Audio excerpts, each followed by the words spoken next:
अस्सलामुअलैकुम। ये China radio international की उर्दू सर्विस है। बीजिंग स्टूडियो से अब तक की अहम खबरों के साथ ये आवाज़ है सारा अफजल की।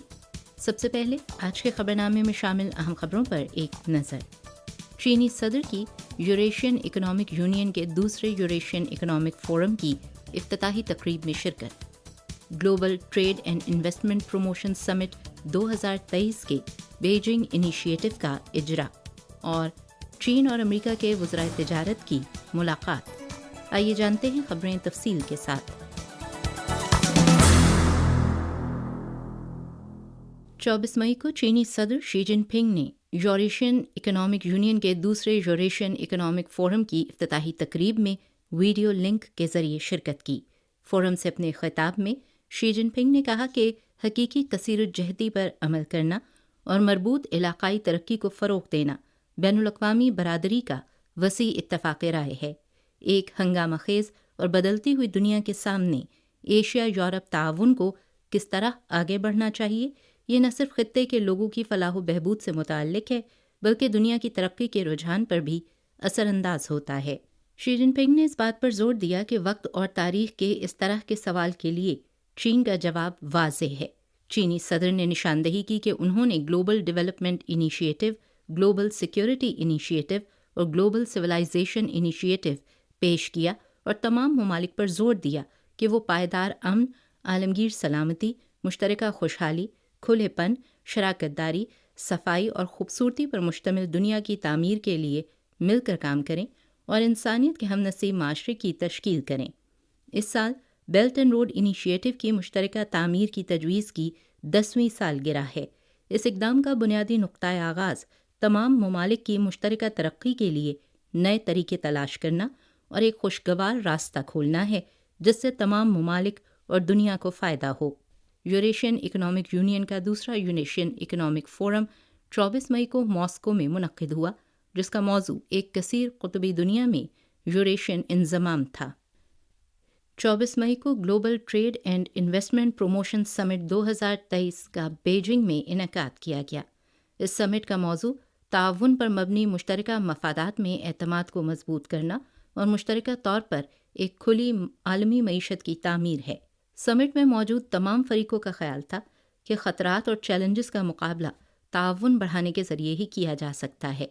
दुनिया के तमाम ममालिक हमनसीब माशरे का हिस्सा हैं।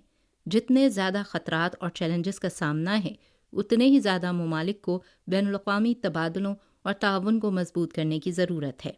तमाम फरीकों को मैक्रो पॉलिसी मवासलात और राब्ताकारी को मजबूत करना चाहिए, मुश्तरका चैलेंजेस से निमटने के लिए मिलकर काम करना चाहिए, हकीकी कसीरुज्जहती पर अमल करना चाहिए और बनी नौए इंसान के हमनसीब माशरे की तश्कील को फ़रोग़ देना चाहिए। चीनी कौंसिल बराए फ़रोग़ बैनुल-अक़वामी तिजारत और 30 से ज़ायद ममालिक और ख़ित्तों के कारोबारी नुमाइंदों ने संजीदा तबादलों और बातचीत के ज़रिए एक वसी इत्तफ़ाक़ राय पर पहुँच कर global trade and investment promotion summit 2023 के बीजिंग इनिशिएटिव को तश्कील दिया। इस इनिशिएटिव के मुताबिक समिट में तमाम फरीकों ने एतमाद को मजबूत बनाने, मुत्तहिद होते हुए ताउन करने और आलमी मईशत के इस्तेहकाम और बहाली को फ़रोग़ देने समेत 5 पहलुओं पर इत्तफ़ाक़ राय किया। 25 मई को चीनी वज़ारत तिजारत की तर्जुमान शू जुएटिंग ने एक प्रेस कॉन्फ्रेंस में ऐलान किया कि चीन के वज़ीर तिजारत वांग वेनटाओ 25 से 26 मई तक मुनक़्क़िद होने वाले एपेक वज़राए तिजारत के इजलास में शिरकत कर रहे हैं। इस दौरान वो अमरीकी वज़ीर तिजारत रेमोंडो और तिजारती नुमाइंदा जीना दाइचे से मुलाकात करेंगे, जिसमें चीन अमरीका इक़्तिसादी और तिजारती ताल्लुक़ात और बाहमी तशवीश के उमूर पर तबादला ख़याल किया जाएगा। हाल ही में मुतअद्दिद मग़रिबी ममालिक ने अपनी रिपोर्ट्स में दावा किया कि चीनी हैकिंग ग्रुप्स ने अमरीका के ख़िलाफ़ साइबर हमले किए हैं। इस हवाले से 25 मई को चीनी वज़ारत ख़ारिजा की प्रेस कॉन्फ्रेंस में तर्जुमान माओ नेंग ने कहा कि ये इंतहाई गैर पेशा वराना रिपोर्ट है और ये अमरीका की जानिब से जोग्राफियाई सियासी मकासद के लिए 5 आइज़ अलायंस के ममालिक को मुनज़्ज़म करके गलत मालूमात फैलाने की एक मुश्तरका कार्रवाई है। माओ नेंग का कहना है कि 5 आइज़ अलायंस दुनिया का सबसे बड़ा इंटेलिजेंस इदारा है और अमरीकी नेशनल सिक्योरिटी एजेंसी दुनिया की सबसे बड़ी हैकर तंजीम है। गुज़श्ता साल सितंबर में मुतअल्लिका चीनी एजेंसीज़ ने ایک رپورٹ جاری کی تھی جس میں چین کی نارتھ ویسٹرن پولی ٹیکنیکل یونیورسٹی پر امریکی نیشنل سیکیورٹی ایجنسی کے سائبر حملے کا تفصیلی انکشاف کیا گیا تھا۔ ترجمان نے کہا کہ امریکہ توجہ ہٹانے کے لیے غلط معلومات پھیلانے کی بجائے متعلقہ سائبر حملے کی فوری وضاحت کرے۔ 24 مئی کو چینی حکومت کی نمائندہ خصوصی برائے یوریشین امور لی خوئی نے برلن میں جرمن اسٹیٹ سیکریٹری خارجہ آندریا میشلس سے بات چیت کی۔ فریقین نے یوکرین کے بحران کے سیاسی حل اور چین جرمنی تعلقات پر تبادلہ خیال کیا۔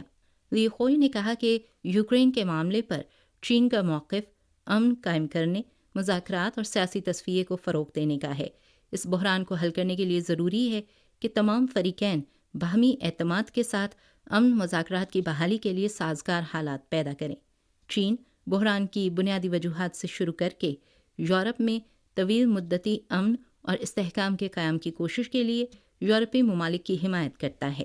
نیز اس سلسلے میں جرمنی کے ساتھ قریبی رابطے جاری رکھنے اور دونوں ممالک کے رہنماؤں کے درمیان طے پانے والے اہم اتفاق رائے پر عمل درآمد جاری رکھنے کا خواہاں ہے۔ آندریا میشلس نے کہا کہ جرمنی یوکرین کے بحران کو حل کرنے کے لیے چین کی مثبت کوششوں کو سراہتا ہے۔ جرمنی اور چین کے لیے یوکرین کے مسئلے سمیت کئی اہم بین الاقوامی اور علاقائی مسائل پر بات چیت کو مضبوط بنانا بہت مفید اور ضروری ہے، اور جرمنی چین کے ساتھ مختلف سطحوں پر تبادلوں کو بڑھانے اور بحران کے پرامن حل کو فروغ دینے کے لیے تیار ہے۔ 24 مئی کو روسی صدر ولادیمیر پوتن نے یوریشین اکنامک یونین کے دوسرے یوریشین اکنامک فورم سے خطاب کرتے ہوئے کہا کہ عالمی معیشت میں امریکہ کی پالیسی دراصل اپنے پاؤں پر پتھر مارنے کی ہے۔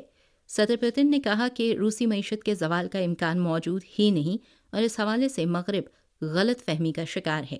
روس نے ہمیشہ تمام ممالک کے ساتھ اپنے تعاون کو ذمہ دارانہ اور مخلصانہ رکھا ہے اور اپنی ذمہ داریوں کو پوری طرح ادا کیا ہے۔ عالمی معیشت صرف بین الاقوامی مالیاتی نظام کی لامرکزیت سے فائدہ اٹھا سکتی ہے۔ چائنا تبت ڈیولپمنٹ فورم 2023 کے نام اپنے تہنیتی پیغام میں شی جن پنگ نے کہا تھا کہ عوام کی خوشحالی سب سے بڑا انسانی حق ہے اور ترقی عوام کی خوشحالی کے حصول کی کلید ہے۔ 72 سال قبل 23 مئی کو تبت کو پرامن طریقے سے آزاد کروایا گیا تھا۔ اس واقعے نے تبت کو چین سے الگ کرنے کی بیرونی قوتوں کی کوشش کو ناکام بنا دیا۔ یہ دن ایک نئے تبت کا نقطۂ آغاز بھی بن گیا۔ تبت کی جمہوری اصلاحات نے لاکھوں غلاموں کو آزاد کرنے، انسانی حقوق کا مکمل تحفظ حاصل کرنے اور حقیقی معنوں میں ملک اور معاشرے کے مالک بننے کے قابل بنایا ہے۔ انسانی حقوق کی ضمانت ترقی کو تقویت دیتی ہے۔ 2022 میں تبت کے جی ڈی پی میں 1951 کے مقابلے میں 346.8 گنا اضافہ ہوا۔ تبت کی اوسط عمر پرامن آزادی کے آغاز کے بعد 35.5 سال سے بڑھ کر 72.19 سال ہو گئی ہے۔ تبت میں پرامن آزادی سے پہلے ناخواندگی کی شرح 95% تھی، جبکہ اب ناخواندگی کا خاتمہ ہو گیا ہے۔ 2019 میں مرکزی حکومت کی مضبوط حمایت سے تبت نے مکمل طور پر غربت سے چھٹکارا حاصل کیا اور ہمہ جہت معتدل خوشحال معاشرے کی تعمیر کی ہے۔ تاہم کچھ مغربی سیاستدان تبتی عوام کی زندگیوں کو بہتر بنانے کے لیے چینی حکومت کی زبردست کوششوں کو نظر انداز کرتے ہیں اور نام نہاد انسانی حقوق کے مسئلے کو مسلسل بڑھا چڑھا کر پیش کرتے چلے آ رہے ہیں۔ ان کے عزائم بین الاقوامی برادری کو اچھی طرح معلوم ہیں۔ ایک بھارتی اسکالر ویہان نے کہا کہ مغرب میں کچھ لوگ نہیں چاہتے کہ تبتی لوگ ان کی طرح جدید تہذیب میں داخل ہوں۔ تبتی لوگوں کو سنیما گھروں میں جانے کا حق ہے اور انہیں تیز رفتار ریلوے سے لطف اندوز ہونے کا بھی حق ہے۔ وہ یہ سب اپنی ثقافت اور اپنی خاندانی اقدار کی حفاظت کرتے ہوئے حاصل کر رہے ہیں۔ تبت خوشحال ہے کیونکہ چین خوشحال ہے۔ اس وقت چین چینی طرز کی جدیدیت کی تعمیر کو فروغ دے رہا ہے اور تبت بھی ترقی کے ایک نئے نقطۂ آغاز پر کھڑا ہے۔